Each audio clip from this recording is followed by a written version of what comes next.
Welcome to Selling South of Boston, your go-to resource for everything real estate on the South Shore and beyond. We're your hosts, Renee, Kim, Laura. local real estate experts, educators, and advocates helping buyers and sellers navigate today's market with confidence. Whether you're thinking about buying your first home, selling your current one, or just love staying in the know with what's happening in our local market, you're in the right place. Each week, we break down real estate strategies, share insider tips, and talk through real-life scenarios we see every day right here in Mass, so you can make smarter, more informed decisions. so grab your coffee, get comfortable, and let's talk real estate south of Boston. Why are some South Shore homes selling before the open house while others sit, even in a seller's market? What's really happening right now in Plymouth, Duxbury, Kingston, and across the South Shore? And how can sellers position themselves to win? Welcome back, everyone, to the Selling South of Boston podcast. We're here to break down what's really happening in South Shore real estate so you can make smarter moves, whether you're buying, selling, or investing in the area. Today, we're going to be talking about something that we're seeing every weekend right now. Some homes are going under agreement before the open houses even happen, and others are just sitting, reducing, or getting overlooked. And here's the kicker. We're still in the seller's market, like you just said. Absolutely. So what's the difference? That's what we're going to be getting into today. All right. So what's happening right now is across the South Shore, especially towns like Plymouth, Duxbury, and Kingston, we're seeing a split market. So there are two speeds happening at once. Homes going under agreement in 3 to 7 days and multiple offers, sometimes accepting offers before the first open house even happens. The slow market, homes sitting for 14 plus days, price reductions, low showing activity. This isn't random, it's strategic. Or a lack of strategy is what it sounds like to me, Yeah, that Renee. does. So why homes sell before the open house? When we talk about that, why are some of these homes winning and others aren't? Talking about strategy. So homes that are priced accordingly, not overpriced, are selling quicker because it's strategically planned like that. The pricing is slightly ahead of the market, which increases, the buyers that are looking at it. Buyers feel like they've found value versus like already going in the gate and it's already overpriced, so they feel like they're already losing. And then that triggers the competition before the open house even happens. So, if they get multiple offers before the open house and they, that something appeals to them, then why not? Exactly.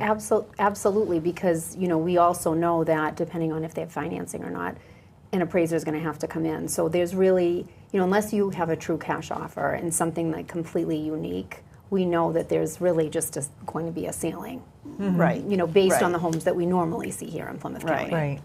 And then they stop on the scroll because they're like, oh, well, this look at this one, this is this price, and then that, tweaks their interest as well. So Right. it's a win for everybody. If you're hiring a realtor, obviously you want professional photography, not cell phone pictures, clean, staged, neutral tones in the house. You may have to have your walls repainting depending on the condition, a move-in ready feel, and then the welcoming curb appeal, weeding out and kind of neatening up your beds. Because these kind of homes, they create a lot of emotion with people. Mm-hmm. So if you can get ahead of that, it's helpful. I think the emotion also is what drives the buyers to want to put in an offer when there's multiple offers. So for buyers, what kind of presentation really stops the scroll? Because buyers decide in a couple of minutes whether or not they want the house. Exactly. I know when we were talking on one of the last podcasts we had, people can feel the energy when they go down the street. They're looking at what's surrounding, what kind of cars are in the driveway, does it have sidewalks, no sidewalks. But once they get into the house, so if they've made it into the house, that's a great sign for us, especially when we have an open house and we see cars driving by and not stopping and we're wondering, okay, what's going on here? What's stopping them from coming in? And it isn't the rain, because we had an open house this weekend in the pouring rain. Yeah. Lori and I were in Middleborough, and we had a rush, like a buyers to consistently through, and it was pouring. But condition and deferred maintenance would be the next biggest issue we find. And I was out with a buyer yesterday. I know Lori was out with a buyer today, and they don't want deferred maintenance. They want to be able to get into the house, not have to do anything. And depending on if you're handy or not handy, or just don't want to bother with fixing a board. You know, that one house that I showed yesterday, the house was gorgeous. It was a new kitchen, but outside on the deck, there was a board that was rotted. It was painted, but she's like, I don't want to do that. Like I get it. It's like, the kitchen's beautiful, but then you get outside, that's a whole nother animal for people. Right. Yeah. So fixing that may seem like not a big thing to a seller because they've lived with it for that long. They're like, well, we just put $20,000 into the kitchen. Well, I know, but they got outside and they started realizing some of the deferred maintenance, and it was a no.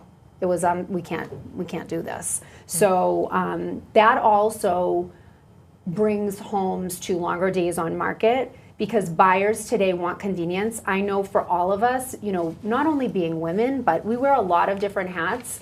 Even though we are in the real estate business full time, you know, we're moms. Some of us have even other jobs that we do. We travel, we volunteer, and all sorts of things like that. So we assume that buyers are just like us. They want convenience, exactly. and they want things, you know, looking not only in good shape. Yeah. Exactly, not another list of things to do when you really want to be at your kid's soccer practice on the weekend. So if they see old kept systems, and if I see an old not kept system, I'm like, they haven't had their, you know, boiler serviced, and I look at the tag and it's like 1992, and I'm like, that's when I graduated high school. Outdated and dirty kitchens, that's like just gross.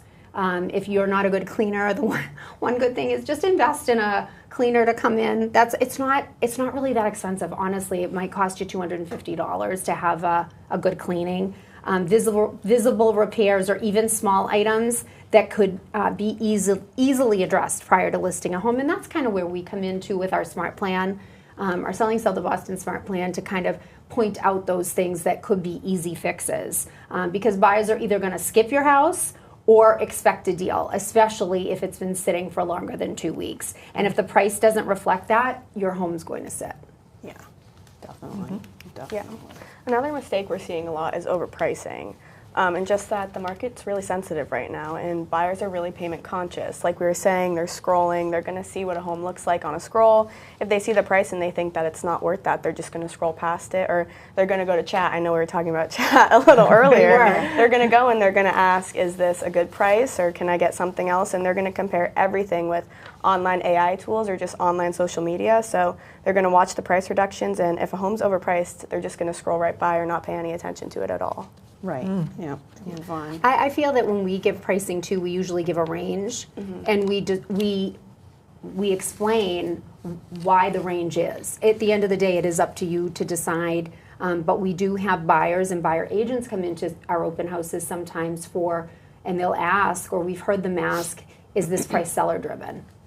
Right. You know, and not that we wouldn't take a listing for a seller driven price, but buyers and buyers agents are very savvy in this market because it's moving so fast. Yep, absolutely. Right. Yeah. So if you're a seller, you know, what does that mean? If you're thinking about selling on the South Shore right now, you know, the truth is, just because it's a seller's market doesn't mean you automatically win. Yeah. And we've clearly seen that, clearly. So when you win, you're positioning your home at the top 10% of the neighborhood local listings. So we do all that back work for you to get you in, you know, in that. So the strategy might mean, you know, our strategic pricing, proper preparation, strong marketing, you know, launching strategy, which is everything, you know, and those are the goals that we set with our sellers. Even our buyers, you know, we always tell them to do a drive-by before they even, you know, go to an open house or go to just kind of see kind of what range it sits in. Well, and Google Earth can tell you a lot too. So if you don't live in the area that you're currently looking, like we have people outside the area in the city that are looking down this way, go to Google Earth, and Google Earth will tell you a lot about what's around. You know, is there a business across the street? Is there, is there water? Is there a junkyard next door? You can't tell from the listing pictures. When we're a listing agent, we're not highlighting the negative things of the home. Typically, when we're doing our videos, we're highlighting the most positive things ever. So if you're curious about where your home would fall in today's market, fast moving or slow, depending on your price point or what you're thinking, because we all think our house is the nicest home on the street. Let's face facts. We can tell you that pretty quickly. Reach out to us and we'll talk you through exactly how to position your home in this market. And if you found this helpful, be sure to follow us, share, and stay tuned for more hyper local insights on the Selling South of Boston podcast. And you can find us on Apple and Spotify too. Amazing.